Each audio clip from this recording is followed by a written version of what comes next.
لطفاً کانال ما رو سابسکرایب کنید. اینجا دیگه دور عدد بخش‌پذیران رو خریدیم. ما بخش‌پذیری پای 4 رو خوندیم. و اینکه بدونیم این عدد بخش‌پذیری رو تقسیم بر 3 کنیم. اگه واقعی مورد 0 اومد این بخش‌پذیر، اگه 0 نیومد این بخش‌پذیر نیست. من یه راه حل میانبر دارم که خیلی به نظر کمک میکنه.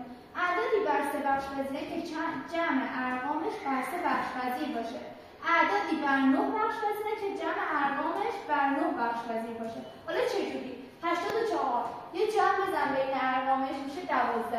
12 تو جدول ضرب 3 هست. بله 3 4 تا 12 پس این به 3 بخش‌پذیر هست. 93 یه جمع بزن میشه 12. دوباره 3 4 تا 12 تو جدول ضربش هست. الان اینجا 19 جمعش دارم میشه 10. آیا 10 تو جدول ضرب 3 هست؟ 3 تا 9 تا 3 4 تا 12 تا نه این نیست. این هم یه جمع بزنیم میشه 6 جمع ارقام.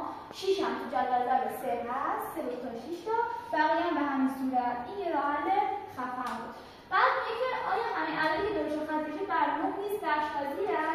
ما چک میکنیم. الان 84 جمعش شد 12 بین ارقام. آیا 12 تو جدول ضرب 9 هست؟ 9 1 9 تا 18 تا هست نیستش. پس این به 9 بخش‌پذیر نیست. فقط نوشتیم خیر.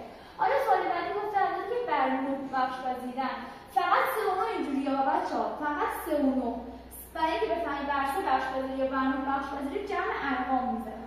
الان من 54 رو جمع ارقام بزنم میشه 9. 9 تو جدول ضرب 9 هستش.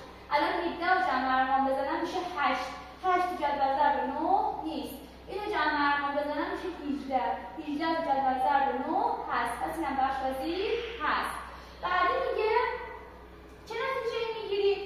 همه اعدادی که بر 9 بخش‌پذیرن حتما به 3 بخش‌پذیرن، ولی عکس اون درست نیست. دیدی که گفتم 84 به 3 بخش‌پذیره ولی به 9 بخش‌پذیر نیست. ولی اگه مثلا عدد به بزرگی بخش‌پذیر باشه پس به کوچیک هم بخش‌پذیره. یعنی به 9 بخش‌پذیر باشه 100% به 3 بخش‌پذیر هست.